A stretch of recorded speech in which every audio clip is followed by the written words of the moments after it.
Dito pa lang sa una niyang pahayag, sabi niya napakahirap ang pumunta, tumayo at magsalita sa inyong harapan. Pero noon pa man alam kong walang madali kapag ikaw ay Marcos. Yan ang pinakamasaklap kasi sa pagiging Marcos. At nabanggit din yan ni Bongbong noong mga interviews niya. Noong bata pa siya, sabi nila mahirap talaga ang maging Marcos kasi dalawa lang yan yung reputasyon nila na magnanakaw or yung reputasyon na Marcos ito, great leader, anong ganon.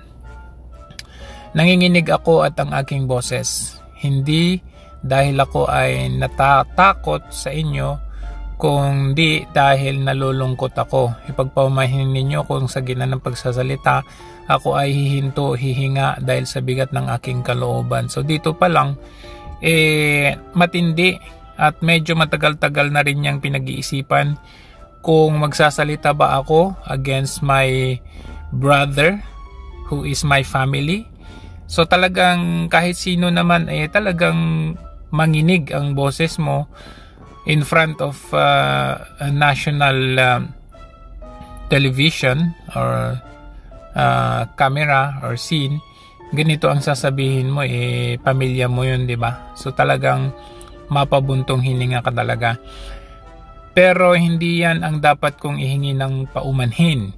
Hindi yan ang kasalanan ko sa bayan na dapat ihingi ko ng tawad. Narito po ako dahil sa tawag ng Iglesia ni Cristo para sa transparency, accountability at hustisya. So dito pa lang, mas pinili niya dito ang pagiging transparent, ang laban ng accountability at hustisya, especially yung ginawa kay Tatay Digong.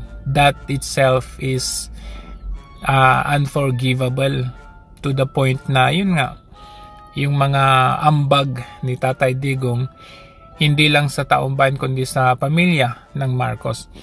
At dahil sa tawag ng sarili kong konsensya bilang senador, bilang kapatid at bilang Pilipino. So bilang senador, syempre mandato niya ang unahin ang taong bayan.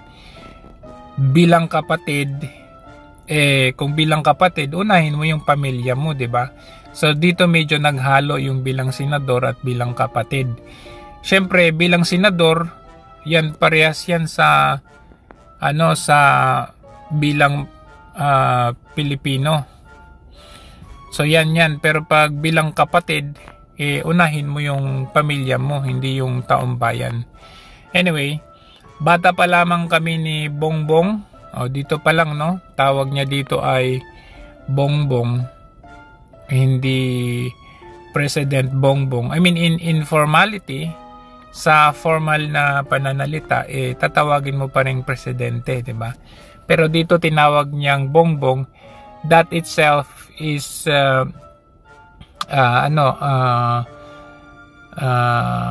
manifesting na mo yun, parang hello, ganon. Parang ikaw pa ba yan? Kapatid kita, presidente ka, pero parang ang hirap kang tawagin presidente sa ngayon.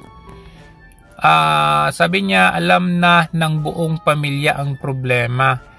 So it has been decades, no, na tinatago ng pamilya na meron pala talagang sakit or addiction itong si Bongbong Marcos. Sa totoo lang, mababasa naman ng lahat ang mga testimonya ng aking ama patungkol sa kanyang ugali at gawain. So ito po ay predicted or portrayed doon sa pelikula na ginawa mismo ni Manang Aimee, 'di ba? Siya yung nag-direct niyan. Yung Made in Malacanang at saka yung yung part 2 niya.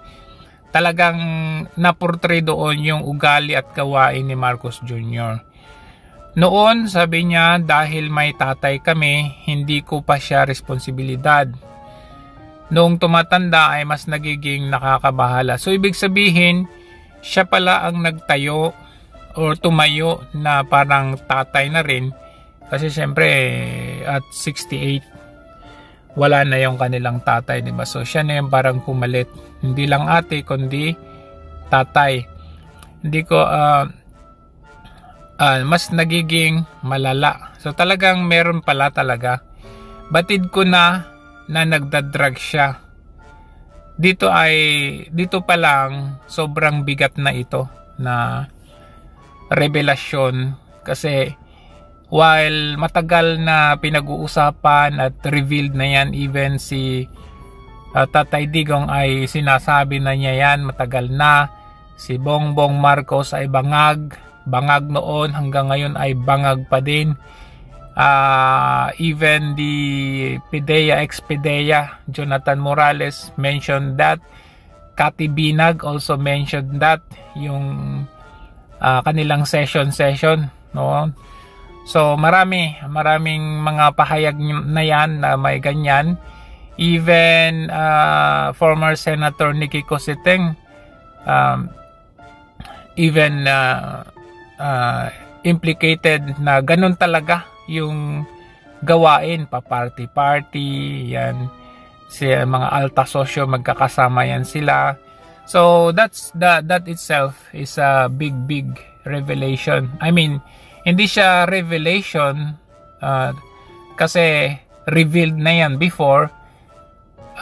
Ito lang pahayag ni Senator Amy Marcos is a very huge confirmation doon sa mga revealed na in the past.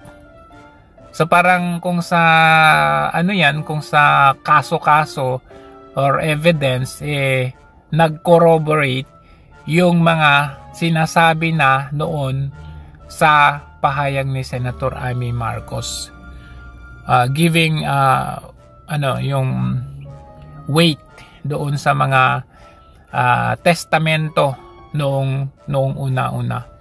Nalaman ko, sabi niya dito, nalaman ko at ng pamilya na seryoso ito. Minsan PSG, Metrocom pa ang naglilinis sa tuwing nagpapaparty siya. So talagang party boy talaga ito. May mga nakita naman na tayong mga videos, 'di ba? Yung pakanta-kanta siya. Even nung buhay pa yung kanyang mga parents, namuhay kaming magkakapatid sa ibang bansa, kami-kami lang. Ito ay nung namatay na yung kanilang tatay, 'di ba? At siyempre patong-patong na kaso sa kanilang nanay. So talagang yung pamumuhay na from being on top, na kayo ay sineserbihan ng PSG, Metrocoms, to the point na bababa kayo doon sa kayo lang. Yung pamumuhay na wala na kayong mga servants, wala na kayong mga guards, simpleng buhay lang. So siya po ay naging kumbaga simpleng buhay, magkakapatid nung sila ay nasa Amerika. Ito, sabi niya dito, ito matindi rin ito, kinumbinsi niya. Ayan, si Bongbong na pakasalan si Lisa. Dahil naisip niya noon, kapag nag-asawa siya, malalagay sa tahimik at magkakaroon ng direksyon. So dito pa lang magkakaroon ng direksyon. Ibig sabihin, noon pa man, wala na talagang direksyon ang buhay or estado ng buhay nitong si Marcos Jr. Kasi nga, ito kumbaga bilang ate at tumatayong tatay, nakapag-isip siya na i-convince na pakasalan na niya itong si Liza Marcos, kasi baka ito na ang makapagpapabago sa kanya. Pero nagkamali siya. Mas lumala ito ngayong nakakabahala dito, no? Mas lumala daw yung pagiging addict niya sa droga, dahil pati pala si Liza Marcos ay addict din pala. Yun lang ang hindi natin alam, kung ito ba ay tinuro or itinuro ni Liza Marcos, or ito ba ay naging addict na lang si Liza Marcos nung napangasawa niya si Marcos? Kasi ang dito, kung babalikan natin dito, no, boyfriend girlfriend pa lang ang ano dito, kasi kinumbinsi na asawahin eh. So boyfriend girlfriend, hindi natin alam kung natuto ba si Marcos Jr. kay Liza or si Marcos Jr. ang nagturo kay Liza Marcos para maging addict na rin. But anyhow, there will be more revelation as this speech, no? Later on, meron pa na may kukonek natin dito. So, mas lumala daw. Sabi lalo na nung siya ay naging gobernador sa Ilocos. Syempre kapag ikaw ay addict, no? Ang priority mo dito is yung mag-session. Ang magiging epekto niyan, apektado ang mga constituents mo. Magiging ineffective ka kasi umaga pa lang, umaga pa lang ay wala na talaga. Wala ka ng paggising sa umaga, kasabay ng kanyang almusal ay marijuana pala ito, mabigat din ito. So, ibig sabihin nung siya ay noon nag-umpisa siya sa marijuana, yung medyo hindi natin alam kung high grade yan, kagaya yung kay anak ni Boying Rimulya. Pero syempre ngayon nag-evolve na ngayon, naging naging cocaine na. But anyhow, sabi dito ay tuwing ko kumprontahin ko siya ay nagsasabi siya na magbabago siya. So dito pa lang bunsong-bunso ang dating niya dito. Ibig sabihin, siyempre pinapagalitan bilang ate, pinapagalitan. So ito naman si Marcos Jr. na budol, sinasabi niya, opo ate, magbabago na po ako, alisin ko na po ang bisyo ko.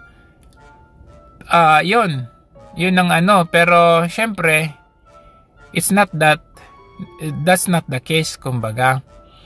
Maghapon sila, maghapon, siyempre gobernador ka, tatamad-tamad ka. Kaya totoo yung sinabi nung isang personalidad na nag-account na hindi naman talaga pumapasok yan. Madalang mong makita, maalala ninyo nung 2022 election may nagsalita. After nung kay Chavit, may nagsalita na hindi talaga pumapasok si Marcos Jr. nung siya ay naging gobernador. Ewan ko kung nasaan na yung taong yun. Sana buhay pa yun, no? Kasi alam nyo na ang nangyayari ngayon. Lahat sila nagiinuman. Ngayon, nag-evolve na sila. Gumagamit ng cocaine kasama ang asawa niya at barkada. Ito pa. Ayan. Ayan. Tulad ng ama ko, kinastigo ang mga barkada niya. Ito, yung namatay na si Bong Daza. Yung anak nito nandito sa Hong Kong si Isabel Daza, no? Ayan, si Bong Daza, ito, usap-usapan yan noon. Kumbaga, common knowledge yan noon pa na kasession niya itong si Bong Daza. Edwin Cruz, Inigo, si Tony Boy. Si Tony Boy, ito po yung kasakasama or ex nitong si Cathy Binag, which si Cathy Binag mismo naman ang nag-reveal kung paano ang sistema ng kanilang session. Yun nga, umaga pa lang, parang almusal na nila yan, Sap Anton Lagdameo. Kaya hindi mo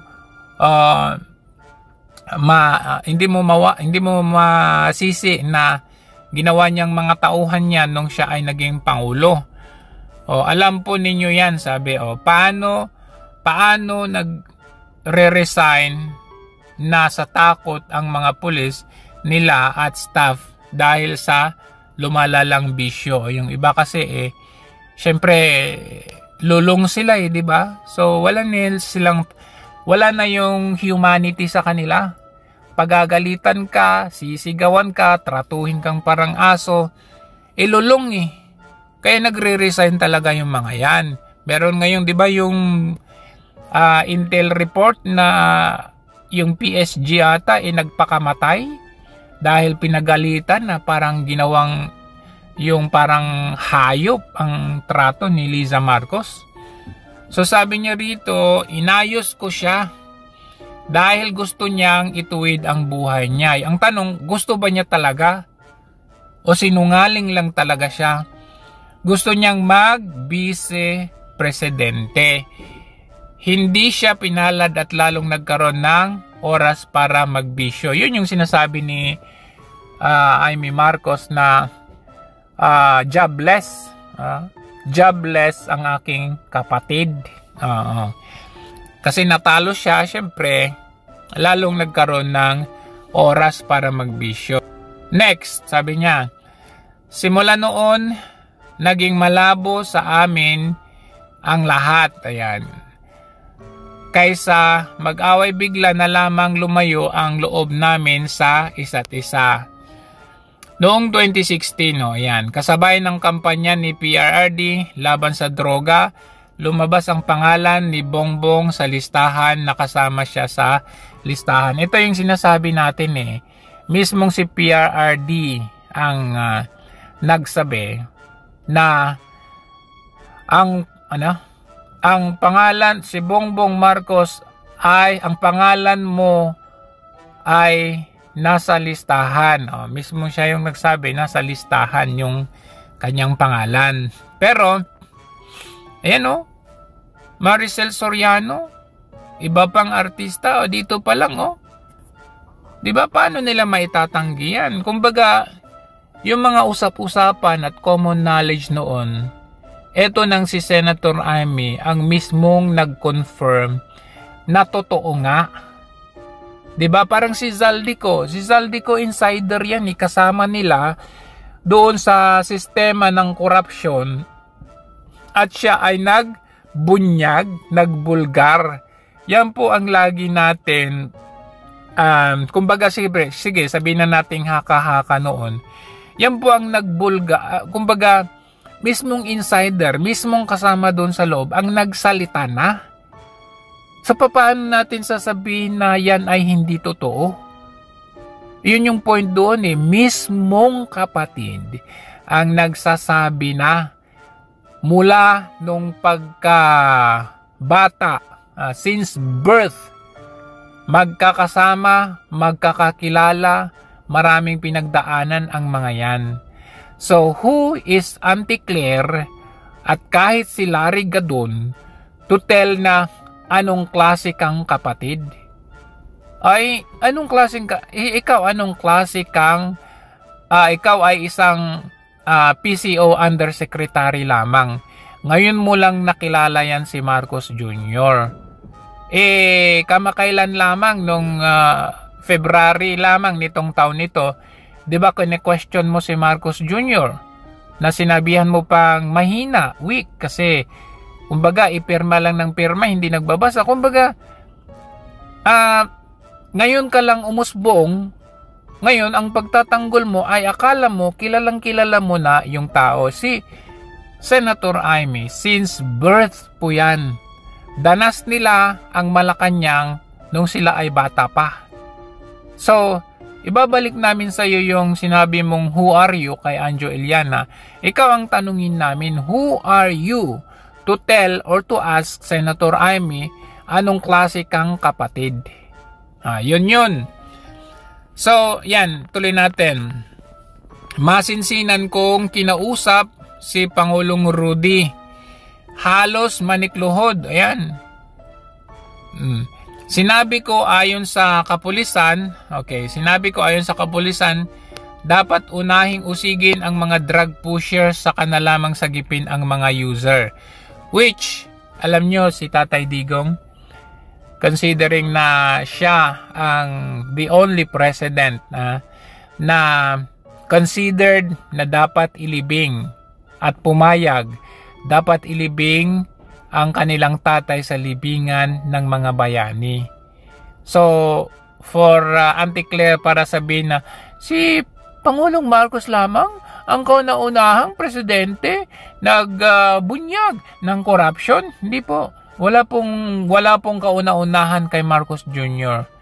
Ang kauna-unahan sa lahat ng mga kauna-unahan, si PRRD lamang po ang kauna-unahan, kauna-unahang presidenteng nag-rehabilitate ng Boracay, ng Manila Bay, yan, kauna-unahang presidente lunsad ng drug war para maging matahimik ang bansa natin, lumaban sa korupsyon, yan, kauna-unahang presidente na pumayag na ilibing sa libingan ng mga bayani, kauna-unahang presidente na naibalik ang Balingaga Bells, marami pa yan. So pag pinag-uusapan yung mga kauna-unahan, si Tatay Digong ang pinakamarami niyan. Oo. Next, nailigtas sa madaling salita, nailigtas ni ate etong si Bongbong Marcos. Kasi syempre bilang ate, kaya makikita mo yung yung emotion ni Senator Amy kahapon sa kanyang pananalita. Hindi lamang ito that's not yung ngayon lang, kumbaga yung emotion niya kahapon is a culmination of hindi lang yung 3 years na walang nangyari kay Marcos Jr., kundi it's a culmination of all the sacrifices na inialay ng isang ate kay Bongbong Marcos, hoping na siya ay magbago, walang nangyari. Kaya yun ang yun yung nagmanifest sa emotion ni Senator Amy. Labis ang takot ko at pag-aalala. Kinausap ko siya at nagsabi siyang talagang siya ay nagbabago na. Muli at lagi hindi ako nawala ng pag-asa at ako ay naniwalang muli. So dito pa lang bilang ate sobra sukdulan ng kanyang concern dito kay kapatid niyang si Bongbong Marcos. Mula noon, ang natatanggap ko na lang na balita tungkol sa kapatid ko ay regular na pagpapadoktor. Kaya kumalma naman ako. So somehow at some point, meron din naman stage wherein pinakita ni Bongbong na siya ay okay. Tinutupad ang kanyang sinasabi. Inisip ko talagang totoo dahil naoperahan na ang tuhod niya sa gout. Gout! Siguro, totoo na ito hanggang nito, malaman ko na tuloy ang paggamit niya sa mga party na garapalang naghahanda ng droga. So for a very short period of time lang pala. Kumbaga pati ate niya, binudol niya rin. Pinagmamalaki pa ng mag-asawa na kayang-kaya daw nila ang microdosage ng cocaine. Wow! I don't have any idea kung ano yung microdosage niyan. Hati-hatiin daw para 4 na beses sa isang araw, hindi mabibisto. Microdosage.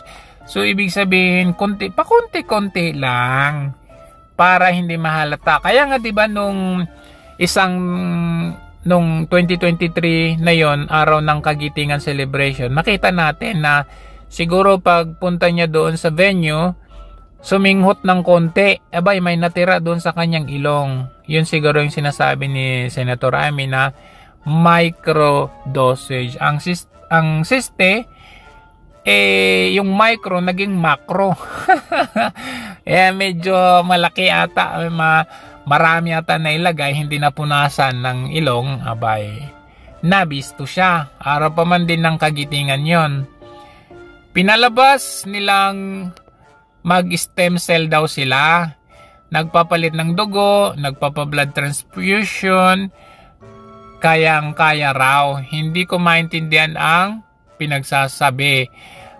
So ibig sabihin yung mga times like nung COVID, 'di ba, sabi nila nagpagamot daw sila sa Germany or saan.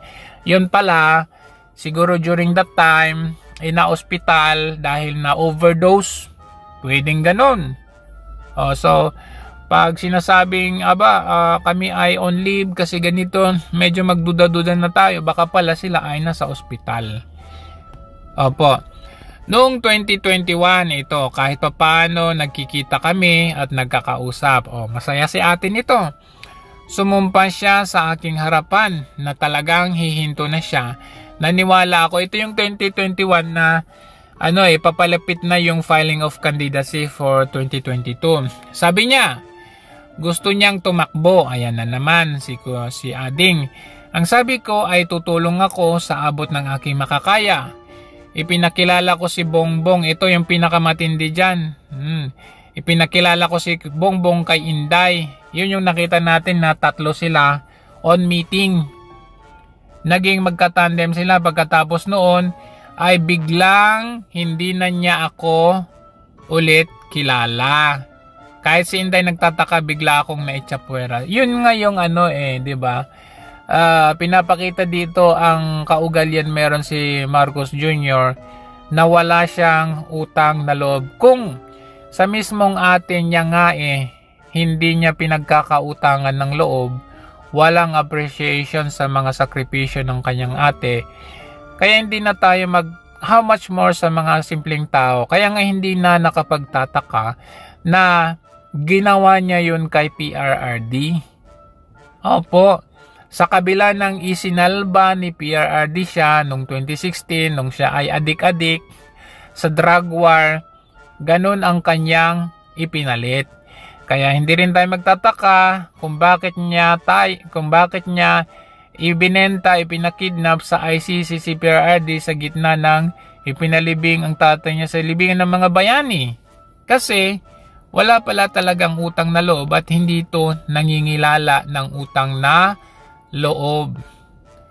Kahit ganon, nangampanya pa rin ako para sa kanya kahit si Inday na lang ang aking nakakausap. Grabe Hindi ko alam bakit ako nakaban sa headquarters nila sa Mandaluyong. Kaya naman pala hindi natin nakikita noon. Hindi ko alam bakit walang nagre-report sa akin sa kampanya. Sa totoo lang, masakit mang aminin, noong dinidisqualify na siya ay halos papaboran ko na sana dahil may nagsumbong sa akin mula sa kanyang campaign team na gumagamit na naman siya. So, hindi na talaga pala magbabago. Dito pa lang, it just shows na hindi na talaga magbabago ang isang katulad ni Bongbong Marcos. Okay lang sana kung hindi siya magbabago, no? Pero yung walang utang na loob, hindi ka kikilalanin, yung mga sakripisyo, mga tulong mo. Ang dami talagang tumulong noong 2022 sa kanya, no? Isa na yan sila Chavez Singson, yan. Si Attorney Vic Rodriguez for defending him. Ay anong ginawa niya? Nung nanalo siya, mali ang kanyang mga kasama, no? Yung mga hindi niya nakasama noon, yun yung kasama niya ngayon. Noong sinasabihan ko siya at ang mga tao sa paligid niya, nagkaisa silang tuluyan akong alisin sa kampanya na ako naman ang bumuo. Oh, grabe Sinabi nilang gusto ko siyang ma-disqualify para ako yung pumalit. Kita nyo, marunong din no? Dito rin magaling si Bongit yung babaliktarin ka. Siyempre tinulungan ka na nga bilang ate na maluklok bilang vice presidente at presidente, babaliktarin ka pa. Ayan para siya daw ang pumalit. Hindi totoo yun. Inisip ko ang kalagayan ng aking kapatid at paano siya makapagsilbi ng ganyan ang kalagayan niya. Ito kasi yung nakakatawa niyan para akong pumalit, sabi. Kung yun pala ang purpose ni Senator Amy, bakit hindi na lang siya ang tumakbo nung vice presidente at nung presidente? Bakit hindi na lang siya yung tumakbo? Bakit pa yung ading niya ang ipinatakbo? So doon mo makikita na, kumbaga, okay, sige ading, ikaw na muna. Or ikaw na lang. Ngayon, babalik ta rin na si Senator Amy ang may political interest. When in fact, yung ading niya ang kanyang ipinatakbo. Meron ipinarating sa akin na hindi siya lulong. At minsan na lamang kapag nagpapaparty. Hindi ko may paliwanag bakit gusto kong maniwala at hindi nawalan ng pag-asa. Noong nanalo siya, naging pinaka malayo na kami sa isa't isa. Siyempre, di ba nung nanalo siya, sabi niya, ako po ang magiging SAP, Special Ate to the President. Ang ending, hindi nangyari yun. Bakit? Abay, si Liza na ang parang naging right hand. Kung hindi man right hand, siya talaga ang nasusunod. Siyempre, kung under ka ba naman, wala na tayong magagawa doon. Maliban sa opisyal na tampuhan at tuwing pumupunta ang nanay namin, hindi ako sumama sa loob ng 3 taon sa Malacanang. So this just confirmed na hindi talaga at wala talaga silang pagkikita mula noon pa. Napakasakit bilang ate na tinulungan mo yung kapatid mo, concern mo as kapatid, naging tatay ka, hindi lang ate, tapos ganun ka na lang itsapwera. Dahil lantar na noon ng inuman, paggamit ng cocaine at bawal na gamot, grabe doon pa mismo. Hindi pa rin niya nakikita, naririnig, kakaiba na siya magsalita hindi na maintindihan kung ano-ano ang sinasabi niya. So itong mga nakikita natin mga signs ng pagiging addict, matagal na natin itong pinupuna, yung kanyang pagningiwi-ngiwi, yung gagaralgal magsalita, yung kanyang mata namumula. Matagal na natin ito nakikita, and it just so happen na itong pahayag ni Senator Amy is a confirmation to all of those. Nagtatago sa kabaitan niya ang pang-aabuso niya sa droga. Sabi nila mabait. Yung pala, addict. At nagbunga na ito ng mga nakakapinsalang maling desisyon. Kasi kapag ikaw ay under the influence of drugs, iba talaga ang magiging decision process sa brain cells mo. May tendency na magiging iba ang result niyan at yung decision process mo. Talagang to the point na hindi mo maiisip yung first, yung pagiging humane mo o yung humanity mo. Pangalawa is yung pagiging concern mo sa iyong constituent. So napakahirap po yun. Pangatlo is magiging kalos, kumbaga. Ikaw ay magiging manhid sa pangungulimbat ng pera ng taong bayan. Wala kang pakialam kasi ang priority mo is makabili ng i-intake mo na droga. Siyempre lalo na ngayon dahil hawak mo ang budget Baga may pera ka na ngayon, unlike nung ikaw ay jobless. Wala kang maibili. Kaya nga yung mga, halimbawa yung mga common tao, pag wala na yung naubos na yung kanilang epektos, gagawa yan ng magnanakaw at magnanakaw yan. Mangi-snatch, magnanakaw, para lang merong pantustos sa kaadikan. Opo. Hinayaan niyang kumilos ang mga nakapalibot sa kanya, which is very dangerous ito. Ang mga nagtatrabaho ay yung mga tao sa paligid niya. Buti sana kung yung mga taong nagtatrabaho sa paligid niya, ang pagtatrabaho nila ay para sa taong bayan. Hindi. Patalikuran na tinatrabaho nila ang panlilimas sa kaban ng bayan. Siyempre yung kanilang commander-in-chief ay bangag, sugapa.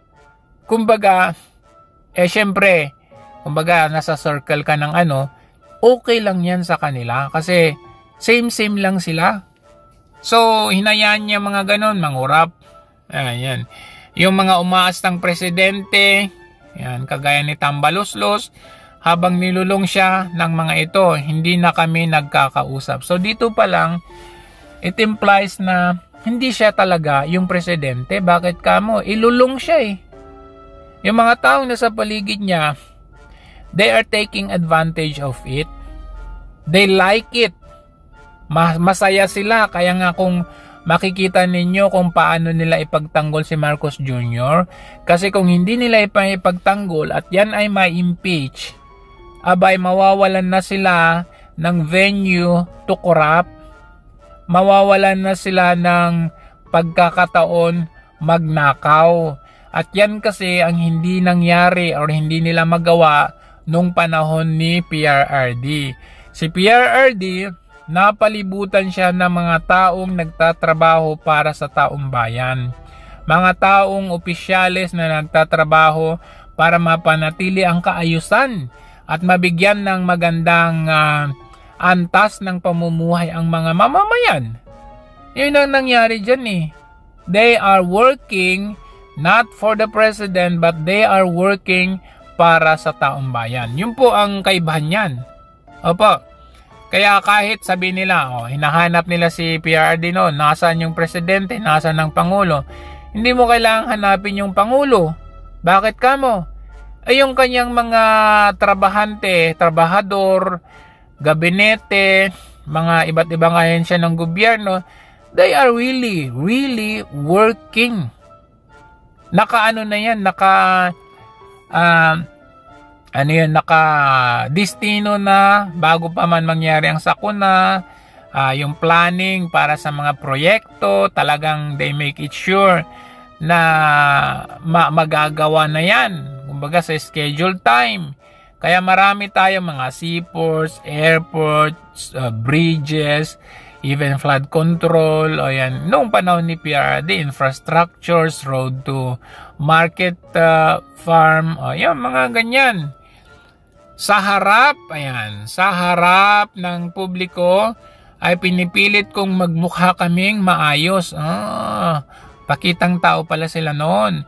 Pero wala na kaming koneksyon. Hindi ko hinihiling na maunawan ninyo akong lahat. Sa palagay ko, ang mga makakaunawa lamang sa akin ay ang mga pamilyang may pinagdadaanan sa adiksyon, inom, sugal, alak, bisyo at higit sa lahat droga. Tama, totoo. Makaka-relate lang nito ay yung mga talaga, yung may mga anak na sugapa, adik, o yung may tatay na adik, o yung may asawa na adik, yun lang. Pero sila, kakaintindihan sila kasi pare-pareha sila doon. Kapag hindi ko siya nakakasama, buo ang aking loob na ipasok siya sa institusyon, ipagamot o iparehab. Pero tuwing magharap kami noon, hindi kaya ng kalooban ko na gawin yon. So, nananatili pa rin dito ang kanyang pagiging ate. Tuwing magsasabi siya sa akin na magbabago na siya, hindi ko siya kayang tiisin. Hindi ko kayang ipagkait sa kanya ang pagkakataon at pagbabakasakali. Umaasa ako at laging nananalangin na sana, oo nga, nagbago na siya. Hanggang dumating ang 2024 at 2025, yung bisyo niya, dahilan ng pagbaha ng korupsyon, kawalan ng direksyon, mali-maling mga desisyon, walang accountability, wala ng hustisya. Siyempre, nagsama-sama silang mga korap. Kumbaga, ang pinaggagawa nila, may kapalit yan na mga mali-maletang basura o pera. Kaya talagang wala na tayong maasahan kasi this is a grand conspiracy. Nagsama-sama sila, kumbaga teamwork sila, kumbaga group effort sila sa pandarambong. Yun ang nangyari dyan. Siyempre, sabi si ate talaga, kumbaga makikita natin dito sa unang part, sabi niya, kumbaga dito sa mga party na ito, ate siya, gusto niyang iparehab para malinis ang kanyang pagiging addict. Pero bilang ate, hindi niya kayang gawin. Alam mo yun, it just implies na ginawa niya yung lahat bilang ate para mabago itong taong ito.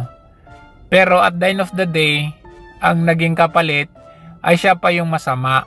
Nakita ninyo ngayon ang mga pinagsasabi ng mga tanga. Anong klase kang ate, ikaw yung nakakapanira. Yung mga ganun ba? Kasi, kumbaga baliktad, siya pa daw yung nasisiraan ng bait. So at the end of the day, kahit pala anong gawin mo, concern mo, wala din palang saysay. Ate na ito kapatid na ito. Paano pa kaya yung hindi niya ate? Hindi na niya alam ang nangyayari. Hindi ito malayong mangyari, na hindi na niya alam. Kasi, kumbaga, ang importante sa kanya mapunan yung kanyang pagiging addict. Makapag-session lang siya, okay na yun. Kaya kung ano yung sabihin, actually, hindi kumbaga siya yung namamanduhan kung ano yung sabihin niya sa media. Kaya nga mapapansin ninyo sa mga press con or interviews, ang kaya niya lang i-accommodate 1 or 2 questions lamang. Hindi na niya kaya yung mahaba kasi addict siya lulong siya Madalas sa kanyang mga sagot, makikita ninyo either lutang siya or yung kanyang sagot kontra or hindi naaakma doon sa dapat sagot ng isang presidente. Hindi na pinapaalam sa kanya ang pangyayari. Sinasamantalan ng mga ito ng paggamit ng droga. Kinakamkam nila ang kaban ng bayan. Siyempre, ang ginagawa nila is, sige, feed ng feed. Kumbaga, pakainin nila ng pakainin ng kagustuhan ni Marcos Jr. Okay? Adikin nila ng adikin itong taong ito para hindi, kumbaga sa simpleng example lang, babaliw-baliwin nila itong taong ito para madali lang nilang mamanipula. Yun, para magawa nila ang kanilang evil deeds. Ayun ang nangyayari sa ating gobyerno ngayon. Habang ang mga dating tumatawag sa amin ng magnanakaw ay nakakakita ng pagkakataong sirain ang lahat. Nagagamit na nila si Bongbong para sirain si Inday. So tama ito. Yung mga dilawan, pinklawan na nagsasabing Marcos magnanakaw. Ngayon ang ginagawa nila, ginagamit nila ang posisyon at power ni Marcos Jr. para ang sirain ay si Vice President Sara Duterte. Bakit? Kasi gusto nilang sirain muna si Duterte bago si Marcos. Kasi kapag unahin nila si Marcos, hindi nila kaya. Bakit? Siya yung presidente. So unahin muna nilang i-impeach si VP Sara or pabagsakin si VP Sara gamit ang authority at power ni Marcos Jr. Once na napabagsak si Sara Duterte, ang isusunod nila ay impeach ay si Marcos Jr. para sila na ang pumalit. Yan yung pinaka-grand plan nila dyan. Itinutulak pa nila si Bongbong at ang bayan sa bangin para umastang tagapagligtas kuno. Kaya nga nakita ninyo ngayon, billion to trillion ang nadarambong sa taong bayan. Pero yung mga nagsisigaw ng Marcos magnanakaw, tahimik sila. Ito, pinaka-recent na admittance na addict si Marcos, tahimik sila. Bakit? Makikinabang dito ang magiging susunod na presidente dito, Duterte, which is ayaw nila yun. So, they try to pacify it, they try to die down yung topic na ito by saying na, wala, paninira lamang yan ni ate. Anong klase kang ate ka? Walang katotohanan. So, sasakyan nila yan. Tutulungan nila yung mga loyalista nga na supporters na i-defend si Marcos Jr. kahit alam nilang totoo yun, tutulungan pa nila. Kumbaga, magkatuwang pa sila ngayon. Pero later on, ewan ko na lang. Ayan. Mula sa pagtatraidor at pagpapahamak kay VP Inday sa confidential funds na 125 million, kung tutuusin ay galing naman sa opisina ng presidente. Yun nga, di ba? Kumbaga, ginawa nilang bait yun eh. Na sige, bigyan mo siya ng 125 days. Sa December sa December, para kailangan niyang gastusin yun. O, yun ang naging grounds nila. 125 million in 11 days. Samantalang, etong si Marcos Jr., just 3 years, umaabot ng ilang trilyon ang kanyang nakulimbat. Sabi nga ni Chavit tinalo mo pa yung tatay mo tatay mo 21 years ng darambong accumulated in 21 years. Ikaw 3 years lang. So, record breaking itong kanyang anak. Ang kabaitan ni Bongbong, kung mabait talaga si Bongbong ay naging kalupitan. Totoo po yan. Naging kalupitan at sirang-sira na ang Marcos. Garapalan na ang pagtatakip sa kanya ng mga nasa Congress, Senado, at miyembro ng kanyang gabinete. Kitang-kita naman ang taong bayan, wala nang puwang ang kahihiyan. So, syempre, bakit hindi nila pagtatakban kung sila naman ay makikinabang, di ba?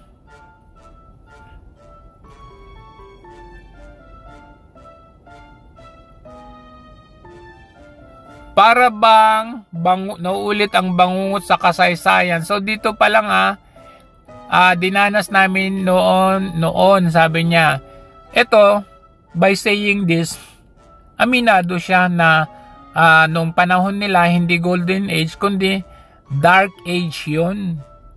Diba? Sabi niya dito 68 years old ang tatay ko nung pinatalsik. Tapos sinimbolize pa niya na 68 years old na si Bongbong Marcos ngayon. Ano implication nun? Ibig sabihin 68 years old yung tatay nila. May posibilidad na baka at your 68 years old, anytime by now, starting from now, baka mapatalsik ka. Kung papaano, yan ang hindi natin alam. Kasi, usap-usapan naman, may mga nasa inside ng AFP at police na nakapag-iisip na rin na i-dismiss itong si Bongbong Marcos. Yan ang hindi natin alam. But, itong mga sinasabi ni Senator Amy, it's symbolical no? Symbolical, historical, 68 yung tatay, 68 din yung anak. Parehas na nandarambong at their time. Yun po. At ito pa, November 17, nung nakumbinsi na magbisi si Inday kay Bongbong. November 18, ikatlong araw, 9 na taon ang nakararaan, saktong November 18 ang pinalibing ni Pangulong, ayan, di ba? So this shows na yung sa date pa lang, medyo para siyang parang itinadhana, parang ganon. Parang ganon din ang mangyayari. History repeats itself. November 18 din yung pinalibing yung tatay. November 18 nakumbinsi si VP Sara, yung mga ganon. Ayan, halo-halo ang aking nararamdaman. Pero alam kong ito ang dulo. Dito pala dito sa pagbanggit dito, it just means na ibig niyang sabihin dito, wala kang utang na loob. Ganun lang kasimple yan. Halo-halo ang aking nararamdaman, pero alam kong ito ang dulo at hangganan. Wow! Dito pa lang, ito na yung dulo at hangganan. Sana matapos na itong administrasyon ito ng aking pagtitiis at pananahimik. So, not only for 3 years, talagang accumulation talaga ito ng pagtitiis ng isang kapatid. Simula noon pa, nung nasa Estados Unidos pa sila, nung sila-sila lang, siya yung nagtayong hindi lang ate or kapatid, kundi bilang tatay.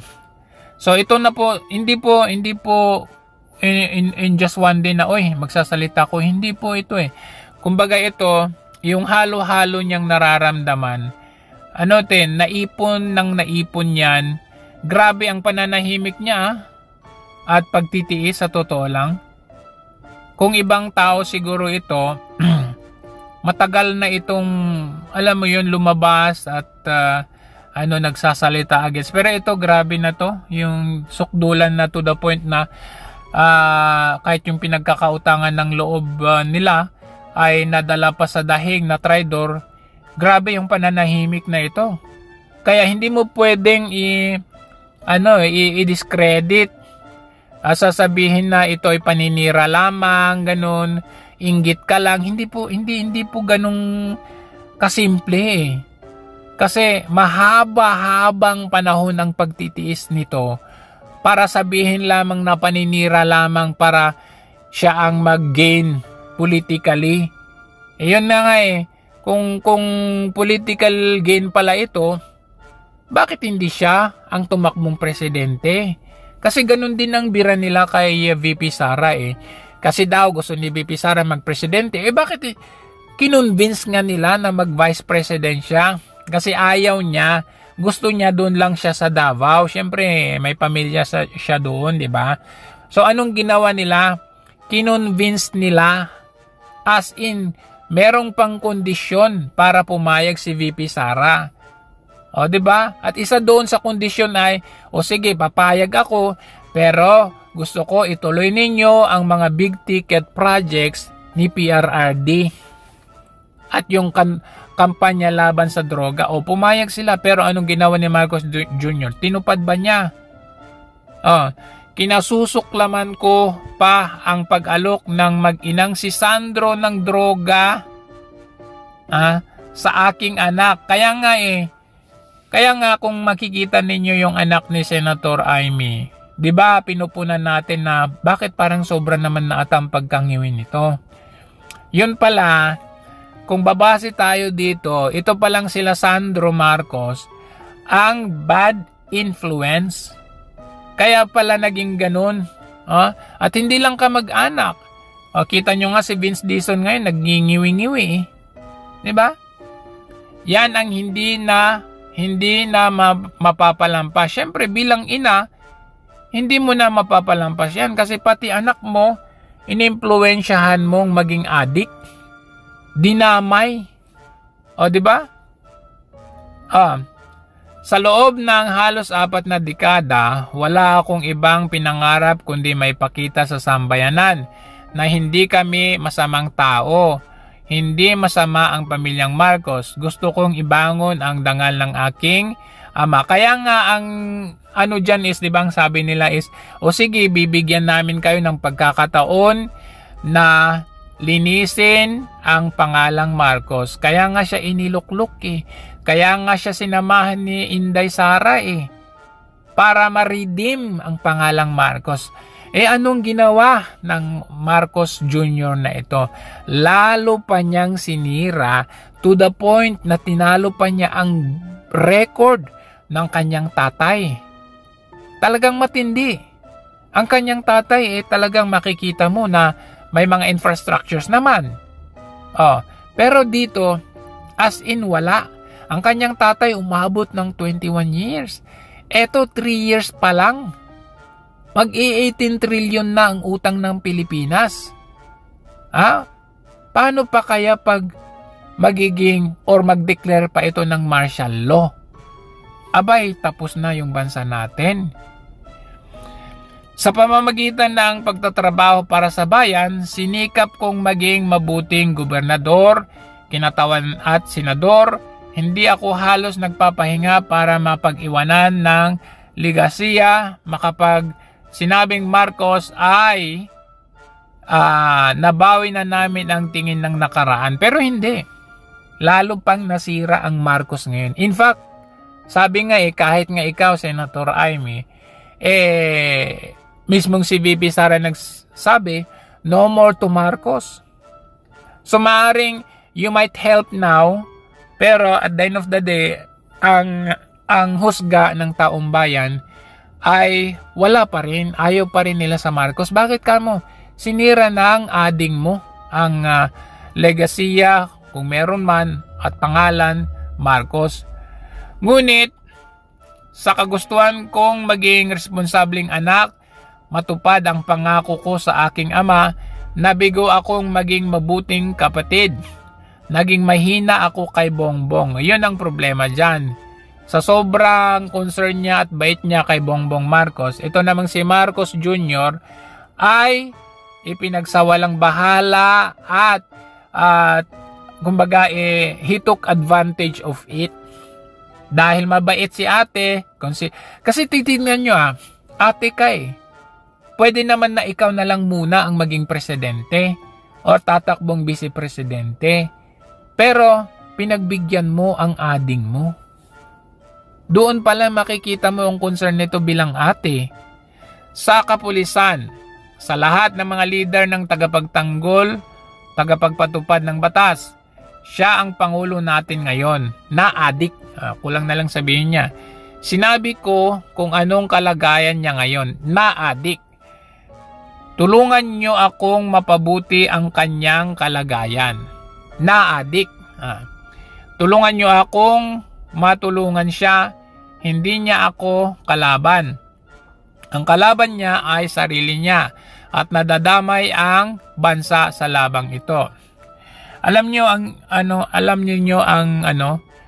ang simpleng ibig sabihin nito?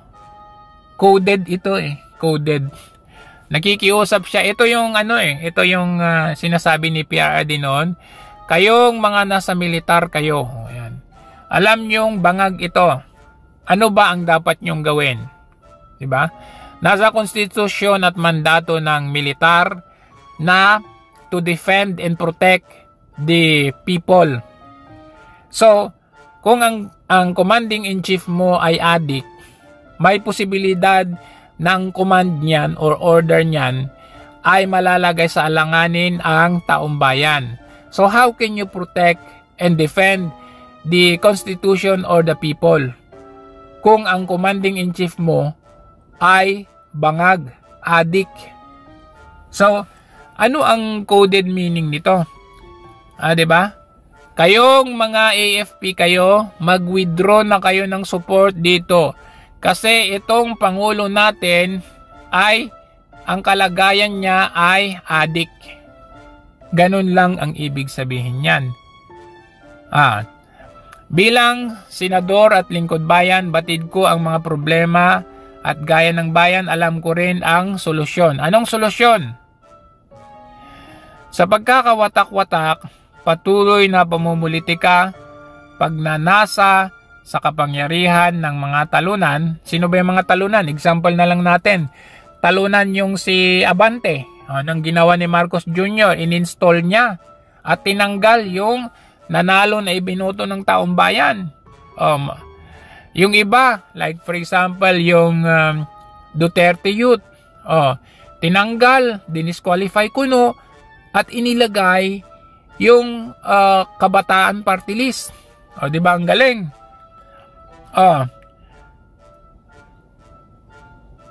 Kaguluhan sa Mindanao, alanganing giyera sa China, Estados Unidos, kawalan ng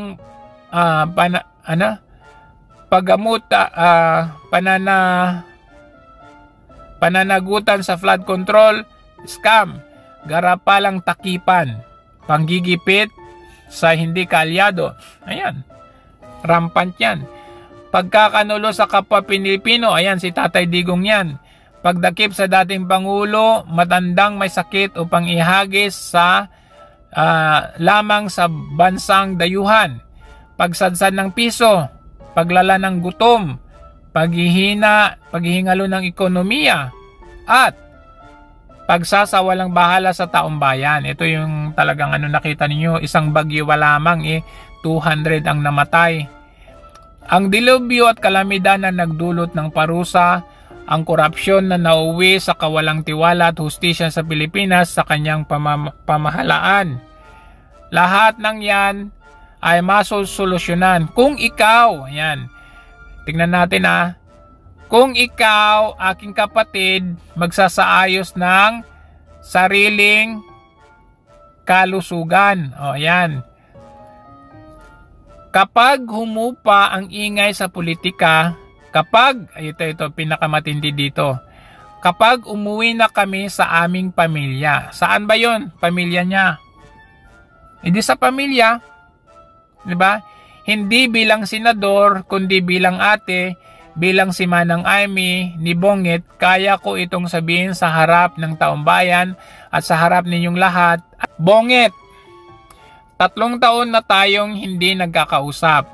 3 taon ko nang sinusubukang muli mong akong pakinggan. Wala na, hindi ka na to pakikinggan. Nasa sukdul, nasa tugatog na to eh. Siguro ngayon ay makakarating ng buo ang gusto kong sabihin. Walang mababawasan, hindi madadagdagan. Bongbong, nag-aalala sa iyo si Manang. Tuwing nakikita kita sa TV, gusto kitang puntahan, napakalaki ng pinagbago mo. Ayan, ito. Dito pa lang, itsura, pagsasalita at takbo ng pag-iisip. Minsan, nagtatanong ako sa sarili ko kung ikaw pa ba yan? Si Bongbong ba talaga yung nakikita ko? Pero ako pa rin ito. Ako pa rin ang ate mo na tumatayong ama't ina sa inyo sa ibang bansa. Ang kasama mo at sumubok na sanggain lahat ng sakit para sa iyo. Ang kapatid mo na hindi mo kailangang hingan ng tawa dahil agad na matindi at tatanggapin dahil mahal kita. So, dito pala makikita mo yung ang pagiging ate nitong si Senator Amy Marcos kay Bongit, na ang saklap ngayon talagang ate mo pa ito ate mo pa ito, wala ka palang connection ni hindi mo matawagan, hindi mo makausap kasi totally na pala na pinutol ang kanilang ugnayan. Ang tanong ko lang dito, kung hindi nag-uusap itong mga magkapatid na ito, anong ginagawa ni Imelda Marcos bilang nanay? Ibig bang sabihin nito, inutil din siya? Kasi like for example, nung nag-aaway si Jinggoy at saka si JV, di ba ang ginagawa ni Tatay Joseph Estrada, kumbaga somehow kinakausap niya sila. Pinag-uusap niya sila. Like, yung magkakapatid na Binay, kinakausap ng tatay, parang ganun. Ito ba, for the longest time, wala bang ginagawa? Ibig bang sabihin, pati yung nanay nila, namamanduhan nung mag-asawang Lisa at Marcos? Kasi dito, parang lumalabas na, si Senator Amy, parang hopeless na gustong-gusto niyang makausap ang kanyang ading, pero parang hindi niya makausap. Nasa bagong tipan, ayan. Kung magkakasala ang iyong kapatid, sawayin mo siya. Totoo. At kung siya ay magsisisi, patawarin mo siya. Dito natin may apply yung tanong ni Auntie Claire na, anong klase kang kapatid? Yan dito mismo. Ito na yung sagot. Kung magkasalang yung kapatid, sawayin mo. Ayun, ganong klaseng kapatid si Manang Amy. Sinusunod niya ang bagong tipan. Lucas 17:3-4. Kung magsisi, siyempre patawarin siya. Sabi niya dito, matindi to, tama na ading ko, tapusin mo na paghihirap mo. Which is, kung titingnan nyo talaga yung itsura ni Marcos Jr. ngayon, grabe, ibang-iba. Pati yung paghinga niya, pati yung sa throat niya, yung parang palaging kailangan niyang maglunok. O kaya something, parang may barado, parang ganun. Tapos yung pananalita niya, yung pagngingiwi-ngiwi, talagang yan madadamay yung bayan dyan. Yung paghihirap niya, yung health, yung paghihirap ng kanyang health, madadamay ang bayan dyan.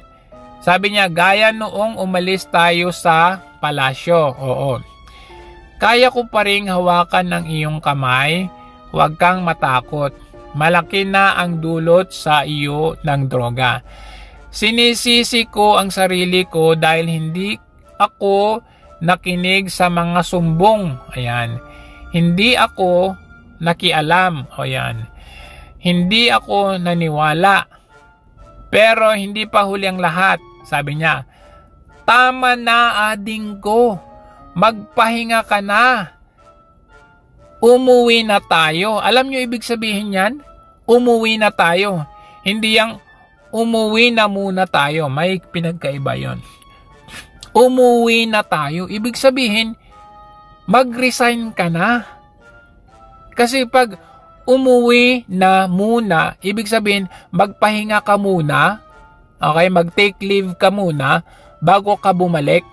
Hindi. Dito, umuwi na. Kumbaga, umalis ka na dyan. Magpagamot ka, magpahinga ka. Yan, magpahinga. Magpagaling. At nangangako ako, hindi ako malilingat, hindi ako magkukulang. Babantayan kita. Kasi naaawa ako sa iyo. Alam niyo sa totoo lang, hindi ito hindi ito dahil ganitong sinisawalat ni Senator Amy. Kung titignan niyo talaga itong si Marcos Jr., anytime now, may posibilidad na ito ay ma-overdose, may posibilidad na ito ay talagang papanaw ng maaga dahil tingnan nyo naman, it will take a toll on you, on your health, yung pagiging addict mo sa droga. Hindi po ito biro. Oo, kaya dito pa lang, yung sabi niya na umuwi na tayo, it just means na mag-resign ka na. Siyempre hindi niya masabi yung word, pero anong ibig sabihin yan? Mag-resign ka na, tama na. Hindi mo kaya. Hindi mo kayang mamuno pag ikaw ay addict. Ganun lang kasimple yan. Lahat ng kasama mo ngayon, mga dilawan, mga progressive na mga hindi natin kasama sa pinakamadilim na bahagi ng buhay natin. Totoo. Anong ginawa ni Marcos Jr.? Yung mga nakakasama niya sa mga madilim na bahagi ng buhay nila, anong ginawa niya? Initsapwera niya. Tinapon niya. Ipinakulong niya. Ipinakidnap niya. Kasama nila ngayon ay yung mga makakaliwa, mga progressive. Pero sabi ko nga, once na napabagsak na nila si VP Sara Duterte, ikaw na yung isunod. Hindi mo na yan sila kasama. Siyempre, ikaw yung nasa posisyon Nasa taas ka pa. Hawak mo ang posisyon. You have the authority and the power to tell, to command whatever you like. Pero hindi yun you like Whatever they will tell you to do so. Pag sinabi ni Uncle Sam, pag sinabi ni CIA na ganito, then kailangan mong gawin.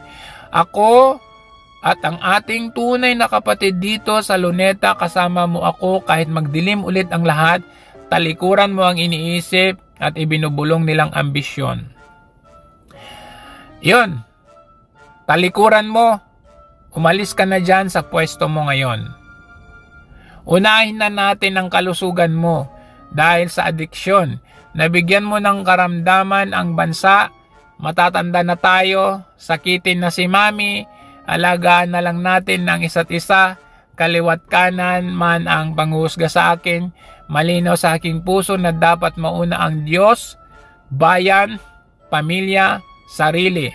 So ito, lahat ng ito, ayan lahat ng ito, itong sinasabi dito, ay mag-resign ka na. Plain and simple.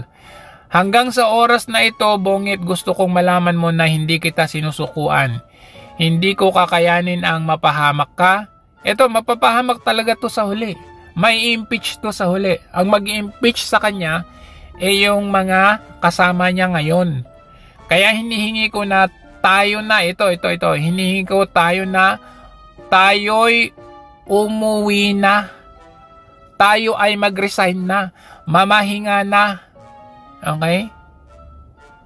Alang-alang sa iyong kalusugan. Kaya kong mabigo at mawala sa iyo ang posisyon. Pero hindi ko kayang mawala ka sa amin. Ayusin mong sarili mo, magpagamot ka, alisin ang droga. Dito parang ang basa ko dito hindi ko kayang mawala ka sa amin. Ibig sabihin, siguro yung nanay nila, alam nila yan. At siguro yung nanay nila, pinapakiusapan si Senator Amy, nasabihan mo naman yan.